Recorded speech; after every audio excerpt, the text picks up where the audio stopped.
lance que é muito falado, e eu tô lembrando aqui agora do estado do Tottenham na inauguração, cara. O gramado parece um porcelanato, né, mano? O do PSG também era piada. Do PSG parece inteligência artificial, né? Isso. Perfeito. Isso muda muito pra jogar? Muda muito. Você pode fazer várias comparações aí bestas, um cantor com microfone mais top, a qualidade de som vai chegar melhor para quem tá ouvindo. Qualquer profissão, se você te entregar um material de qualidade, o espetáculo vai ser melhor. No futebol não é diferente. Se você tiver uma bola de qualidade, se você tiver um campo de qualidade, o futebol vai ser muito melhor apresentado. E eu acho que a gente, já entrando nessa questão aí do gramado sintético... Eu ia falar sobre isso agora. Eu sei que acaba tocando nesse assunto. Eu acho que é um grande retrocesso para o nosso futebol a gente ter que adotar gramado sintético aqui. E assumir que perdeu. Assumir que a gente não tem condição de fazer um gramado de qualidade. Uma pergunta, gramado sintético ou um gramado natural ruim? Gramado bom. O gramado sintético não tem que ser uma opção, Edu. Essa que é a questão. Tá. O copo da sua casa quebrou, você vai comprar um copo de plástico pro lugar? Você vai remendar o copo? Você vai comprar um copo top. A cadeira da sua mesa quebrou, você vai comprar uma cadeira de plástico? Não, você vai comprar uma cadeira de qualidade. O chuveiro quebrou, você não vai pendurar uma mangueira lá. Perfeito. Você entendeu? Tá. Então, não tem que ser opção. Não tem que ser opção. Tem um gramado ruim, vamos fazer um gramado bom. Tá bom. O Brasil tem condições para isso. Eu também acho. A gente tem condições financeiras para isso, a CBF tem condições financeiras para isso. Então, eu acho um grande retrocesso a gente falar de gramado sintético no nosso futebol. Futebol que pentacampeão mundial, que a gente revela jogadores a rodo todos os anos, que a gente exporta jogadores a rodo todos os anos. É o país que mais tem jogadores na Champions League. Então, a gente falar de gramado sintético, para mim, é um grande retrocesso, né? Eu acho que o nosso futebol ele tem que ser cada vez mais valorizado.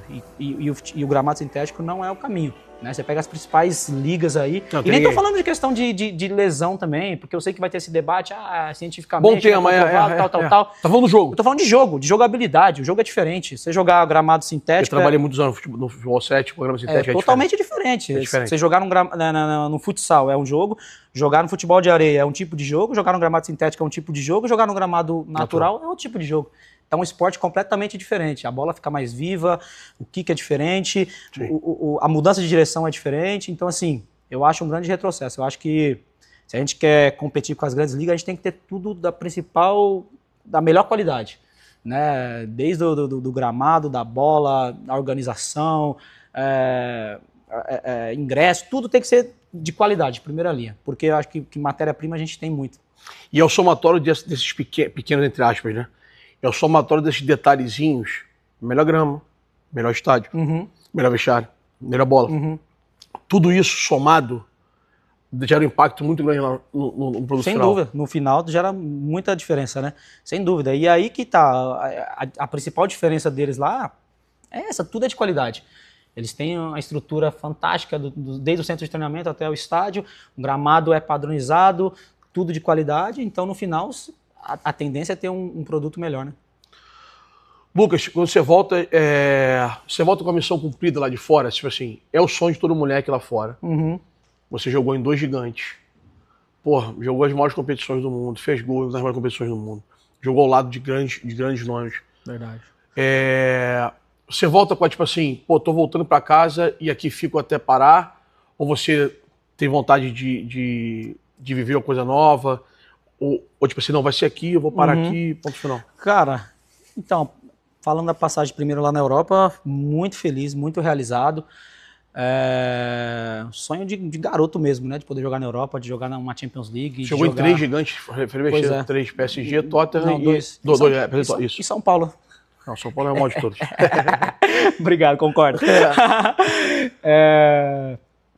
Assim, muito realizado. Joguei grandes competições, com grandes jogadores, grandes estádios, fui protagonista de grandes jogos, assim, muito realizado. Claro que faltou, tinha muita vontade de conquistar uma Champions League. Claro, óbvio. Faltou um título com a camisa do Tottenham, né? Eu ganhei com o PSG, faltou ganhar um título com a camisa do Tottenham, mas assim, mas não é culpa tua, né? O Tottenham tem dificuldade. É o coletivo, cara, mas poder chegar numa final de Champions League, que é coisa muito difícil, e com o Tottenham, né, que nunca tinha chegado numa final, estava em ascensão, então assim, é uma grande conquista para mim.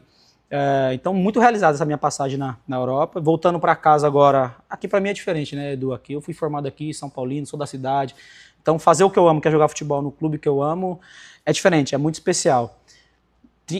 Tenho o desejo de poder terminar aqui, né, minha carreira, mas eu acho que tem muita lenha para queimar ainda, quero jogar por muito tempo ainda, né, se tiver essa oportunidade de poder encerrar aqui, com certeza vai ser um grande privilégio, né, meu último ano de contrato, não sei o que vai acontecer ano que vem. É o último agora, 26? Último ano, né, acaba em dezembro, então eu quero desfrutar o máximo deste ano, quero, jogar no meu mais alto nível, quero conquistar ainda mais um título para poder fechar com chave de ouro e quem sabe depois, né, não sei se de renovar ou de eu ir para outro lugar e depois voltar para poder encerrar aqui, seria um grande privilégio. Tu faz 34 agora ou 34 em agosto, meio do ano. O que muda, Lucas, de 34 para 25, 27? Eu falava muito com o Thiago. O Thiago me respondia para uma maneira, ele falou assim, Edu, jogando em si, eu sinto pouca diferença. Mas para recuperar o inferno, a diferença é muito... O Thiago tá 41, né? Com o fenômeno e tal. Ele falou assim, o meu problema não é nem jogar o jogo em si. É o pós. É o pós. Exatamente. Thiago, monstro, né? Tá doido. E ele tá subindo o nível aí, colocando a régua lá em cima de todo mundo, né? Com 41 anos jogando na Europa. Voltando para lá, né? Voltando para lá, cara. Fez um movimento totalmente raro, né? Sim. Arrebentou aqui no Brasil depois do retorno e conseguiu voltar para a Europa ainda. E jogando em alto nível. Cara, sim. Totalmente fora da curva. Né? Mas, assim, eu acho que é mais essa pegada mesmo. É o pós que é mais difícil. Dentro de campo, treino, jogo, eu acho que não tem tanta diferença. Mas o pós que é mais dolorido para recuperar. E também, às vezes, os problemas que acontecem acaba ficando um pouco mais estressado, o cara vai passando, ficando mais velho, vê algumas... Topa menos coisa. Exatamente. Mas, enfim, a experiência ajuda a lidar com certas coisas. Na Europa você fazia, sei lá, 50 jogos por ano? Máximo, né? Máximo, né? Aqui você bate o quê? 70 jogos? 70.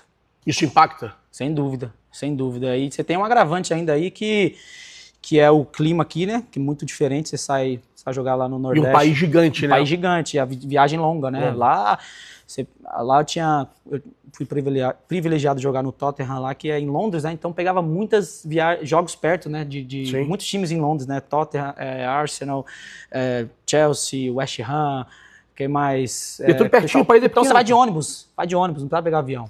Então aqui em São Paulo também eu tenho essa facilidade de jogar Palmeiras, Santos, Bragantino e Corinthians, mas os outros é tudo pegar avião e aí aeroporto é coisa doído. Que é puxado para mim, que é algo que cansa bastante, né? Aquela função de ir pro aeroporto, despachar mala, pegar avião. É muito ruim. Descer, então às vezes pega a viagem de 3 horas, vai jogar no Nordeste lá, 40 graus, depois você vai jogar no Sul, frio, Libertadores é 5, 6 horas de viagem às vezes. Então isso aí você junta tudo isso num ano com 70 jogos, é muito mais puxado. É o assunto que a gente falou no início, né? É o somatório de coisinhas de tudo. Exatamente. Que vai impactar no produto final. Exatamente. Então você tem essas dificuldades aqui, né? Mas em contrapartida, cara, eu gosto muito de jogar no Brasil. Apesar de todos os problemas que existem aqui, eu gosto muito porque aqui você sente... É diferente o clima aqui, da torcida, né? Tem uma pressão às vezes exacerbada, mas quando as coisas estão indo bem, é top demais. Eu faço assim, pra quem não sabe, o Lucas é caseirão, é um cara que se cuida pra caramba. Pô, casado há muito tempo. Tu consegue jantar quando perde na rua? Ah, não, difícil. Não dá. Às vezes até. Isso me revolta, isso me irrita. Então é complicado, é complicado. Isso me irrita muito. Isso aí é complicado aqui. Lá você não tinha esse problema, né? Lá eles respeitavam muito o espaço do jogo. Eles respeitam muito, né, o espaço do jogador. Tu conseguia perder e jantar. Conseguia encontrava torcedor, ninguém falava nada. Ninguém falava nada, tranquilo. Comentava de boa, respeitava o seu momento ali com a família, né? Aqui já não dá pra fazer isso. Porque aqui se você for jantar com a esposa, é visto como se você estivesse comemorando. Isso é muito ruim, né? Isso me irrita muito. Né? Então você tem que ter, infelizmente tem esses detalhes aí que é absurdo, mas faz parte, infelizmente, da nossa cultura aqui, né? Mas quando ganha... Quando ganha é top. Quando ganha é top. Aí vai na churrascaria. Não paga a conta, 200 fotos. Quando faz gol, então, vai grandão. Muito bom. Sim. Luquinhas, como é que você vê o momento de São Paulo? É possível não citar o assunto, né? São Paulo passou por um turbilhão de coisas. Uma turbulência absurda. E é mentira falar que não bate no vestiário, né? Bate, né? Não tem como falar que não impacta, né? A gente... Como eu falei em umas entrevistas anteriormente, a gente não sabe de nada que se passa assim detalhadamente na política do clube. Né? Acredito. Tipo, poxa, o que acontece de conselheiro, quem vota, quem não vota, a gente não sabe, né? O que a gente fica sabendo é o que sai na imprensa. E a gente procura fazer o nosso trabalho dentro de campo, vem aqui, treina, dá o nosso melhor, entrega. Só que eu não posso dizer que não impacta essa turbulência que você entra na liga televisão, todo mundo falando, não tem como. Tal, não sei o quê. Poxa, é isso, amanhã a gente não sabe quem que vai estar aqui como diretor, como presidente, o que vai acontecer. Então, a cabeça fica, poxa, cara, onde que eu tô? Quem que vai ser o meu presidente? Quem que vai ser o meu comandante? Quem que vai pagar o nosso salário? Então, o futebol, eu sempre falo isso, dentro de campo, Edu, é uma pequena parcela. Também acho. É uma pequena parcela. Estou de acordo com você. Se as outras coisas não tiverem tudo em ordem, é difícil que aconteça dentro de campo. Como diz o Muricy, a bola não entra por acaso. Exatamente.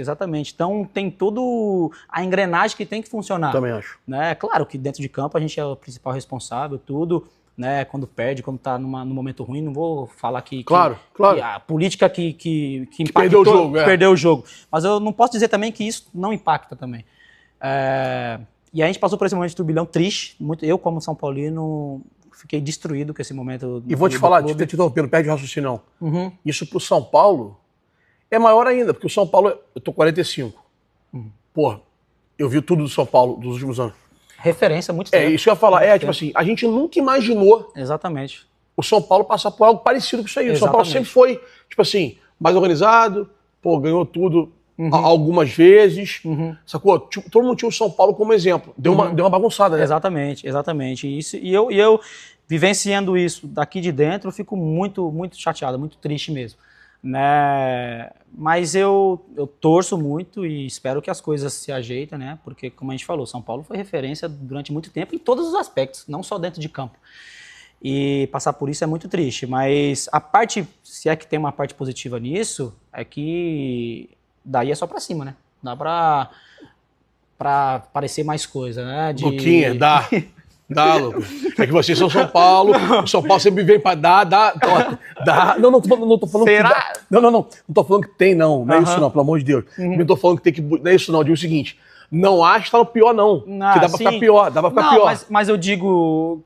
O São Paulo assim, é muita coisa. Eu digo assim, poxa, depois de tudo que aconteceu aí, cara, a tendência é que... Sim, não, isso sim. Tudo que tá de errado acabe, a gente... Sim. Vamos começar do zero aqui de novo e vamos acertar tudo. Né? E dentro de campo, graças a Deus, tem acontecido as coisas aí, os resultados, né, nos últimos jogos. Logo depois da troca, começou a melhorar. Exatamente, começou a melhorar. Ganhamos do Flamengo, atual campeão brasileiro e da Libertadores. Ganhamos do Santos, um clássico em casa. Empatamos um jogo difícil fora do brasileiro. Então, assim, pelo menos as coisas acontecendo dentro de campo ajuda a gente a ter mais tranquilidade, mais paz para trabalhar. Então, eu espero que as coisas voltem para os eixos, né, daqui para frente. Amém. Você vê o São Paulo, o Brasil está mudando uma filosofia. Em janeiro, todo mundo sentava ali na sala de imprensa, nós estamos na sala de imprensa de São Paulo, tá? Só para você entender. Você estava ali, todo técnico tinha que falar, não, vamos brigar por título. Eu acho que o Brasil meio que deu uma amadurecida, tanto nos jogadores, nos diretores, no técnico. Hoje a gente consegue ver um técnico sentar ali e falar assim, vamos brigar para ficar entre os 8, entre os 12, entre o 12º e o 7º e tal. Você acha que o São Paulo consegue competir nas Copas e no Brasileiro, ou você acha que é mais nas Copas por conta do elenco? Cara, Edu, é aquele clichê de sempre, né? Que São Paulo, quando entra em campo, tem que pensar em vencer. Sim, e tal. Claro. Ninguém entra em campo pensando em perder, Perfeito. Ninguém entra em campo pensando, essa competição aqui a gente vai jogar, mas sabe que não dá, ninguém entra desse jeito. Só que a gente tem a consciência de que o futebol brasileiro é muito competitivo, é muito equilibrado.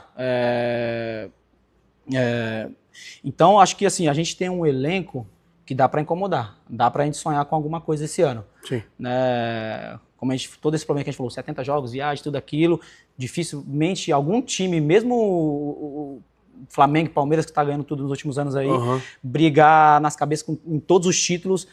Não, todos não dá. É muito difícil. Mas eu acho que a gente consegue sonhar com alguma coisa e acho que a gente tem elenco para poder incomodar, para poder brigar, né, na parte de cima da tabela aí das competições. Pausa de 5 segundos para pedir a sua ajuda ao nosso canal com o seu like e se inscrever se ainda não for um inscrito. É a 9ª semifinal envolvendo São Paulo e Palmeiras no Campeonato Paulista. Isso eu tô contando aqui uma competição chamada Super Campeonato Paulista, tá? Em 77, 78, 87, 98, 2002 e 2019, foi o São Paulo que passou das semifinais contra o Palmeiras. O Palmeiras, o rival que acabou se beneficiando, acabou conseguindo eliminar o São Paulo apenas em 2008, aquele jogo lá com o Valdívia, e em 2025, na temporada passada. Então, pelo menos o São Paulo tem um bom retrospecto quando enfrenta o rival nas semifinais do Campeonato Paulista. Como é que tá a sua expectativa aí? Quero saber de vocês aí nos comentários. O São Paulo está invicto desde a chegada do Rafinha como gerente esportivo. Foram 6 vitórias e 1 empate até o momento. Pode ter sido coincidência ou não, mas o Rafinha tem sido muito importante nos bastidores, tem pegado a palavra para falar com os jogadores no vestiário, tem realmente feito reuniões individuais, reuniões coletivas, tem dado respaldo ao Crespo. Ele e o Crespo têm conseguido ter uma sinergia bem bacana. O Crespo respeita o espaço do Rafinha e o Rafinha também não ultrapassa os limites. Foi até uma fala do Rui Costa, do Tricolaços. Então é um cara que tem conseguido agregar sem atrapalhar o trabalho da comissão técnica. Então o Rafinha tem conseguido aí bons frutos. Essa semana vai ser decisiva para o São Paulo trazer reforços ou não, e também para renovações de contrato. Reforços eu vou trazer mais tarde, vou falar sobre as renovações. São Paulo vai anunciar essa semana possivelmente Negrutti, Marcos Antônio e Sabino. Negrutti e Sabino já estão assinados. O Marcos Antônio está quase, falta só um detalhezinho a ser costurado ali, já estão com os advogados, eles estão costurando ali uma situação. Porque o São Paulo já diz em off que está fechado, porque na semana passada, eu não vou lembrar o dia, eles tinham me passado que o Marcos Antônio assinaria um termo de intenção. Então, quando se assina esse termo de intenção, é como se fosse um pré-contrato. Então já está tudo basicamente certo, falta só realmente uma interpretação ali de cláusulas e tudo de cada advogado para essa renovação também acontecer. Tá? Então aí essa semana deve ser decisiva para essas 3 renovações de contrato no São Paulo Futebol Clube. Negrutti até 2030, Marcos Antônio também até 2030 e Sabino até 2028. Todos eles terão reajuste salarial, o Negrutti um pouco menos, o Marcos Antônio bem mais e o Sabino também um pouquinho menos, já que ele se tornou titular também nos últimos jogos. Por falar em Sabino e sistema defensivo, o São Paulo vai ter um problema contra o Palmeiras, né? Porque quem é que vai jogar contra o Palmeiras? Isso porque o técnico Hernan Crespo será obrigado a fazer pelo menos uma mudança na semifinal. O Alan Franco acabou sendo expulso, então acredito até eu que a dupla de zaga ou o trio de zaga contra o Coritiba terá Arboleda e Alan Franco, possivelmente, caso o Crespo queira dar essa oportunidade ao Arboleda, mas o Arboleda ele ficou de fora da partida contra o Bragantino por opção do Crespo, tá?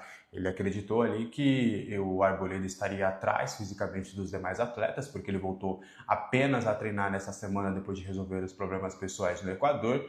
Então o Crespo preferiu contar com os atletas que estavam treinando com uma maneira mais forte já há um bom tempo. O Arboleda ficou o quê? Uma semana sem treinar, até um pouquinho mais. Então essa decisão do Crespo aí até surpreendeu algumas pessoas internamente, mas fez sentido e deram respaldo para ele nessa situação.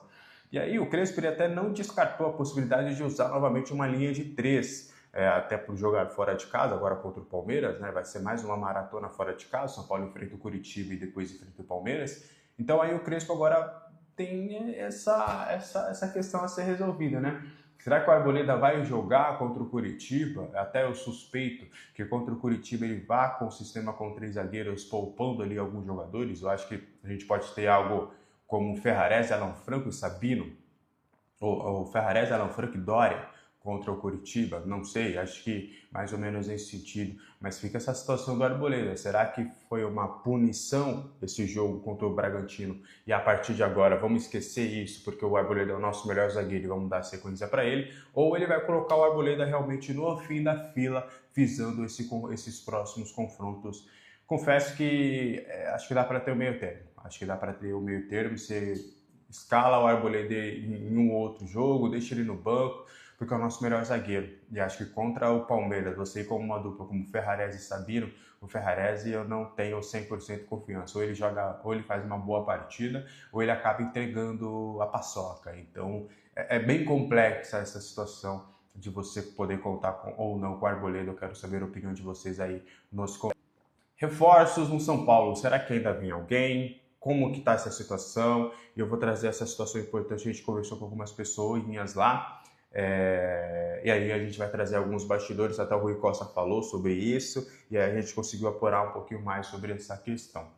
Bom, eu já tinha falado, inclusive antes do Rui Costa dar as entrevistas para o UOL e para o Tricolaços, que a chegada do Cauli poderia ser a última, porque na avaliação do São Paulo, o São Paulo fez um bom mercado, conseguiu preencher as lacunas, tem a base ali que pode suprir várias situações, então na visão do São Paulo, o São Paulo fez um bom mercado. Não há mais um desespero para buscar o reforço, assim como era com o lateral direito, assim como era com o camisa 10. Então o São Paulo, e com o zagueiro canhoto no começo, lá naquela primeira leva de contratações, então o São Paulo entende que conseguiu 5 reforços que seriam cruciais para a sequência da temporada. Trouxe o Coronel, goleiro, um goleiro mais experiente, que precisava ser reserva do Rafael.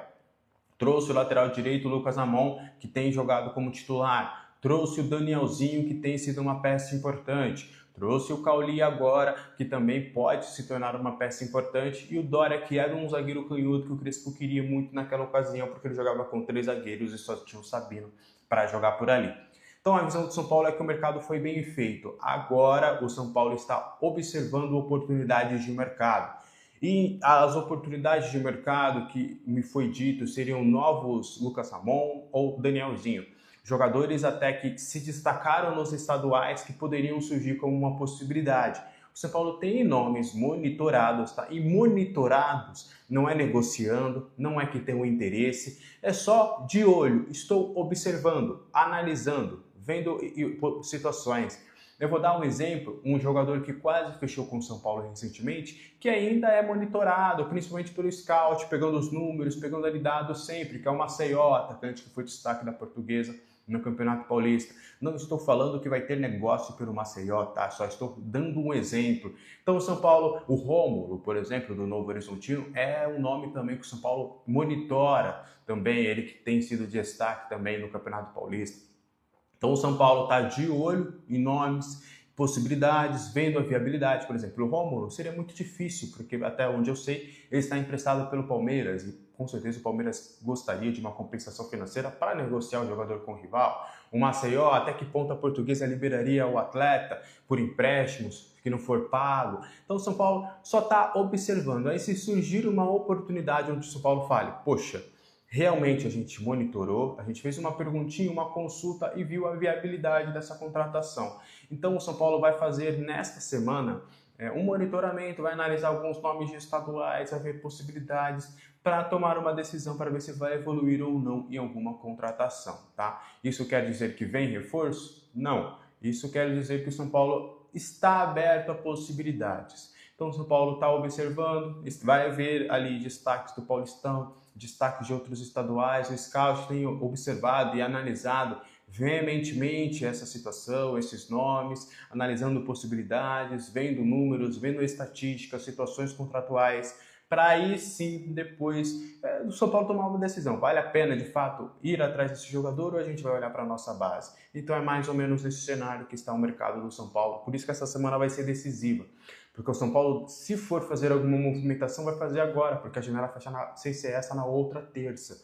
Então o São Paulo vai analisar, vai ver possibilidades e vai tomar uma decisão se nessa semana vai ou não buscar ainda algum reforço.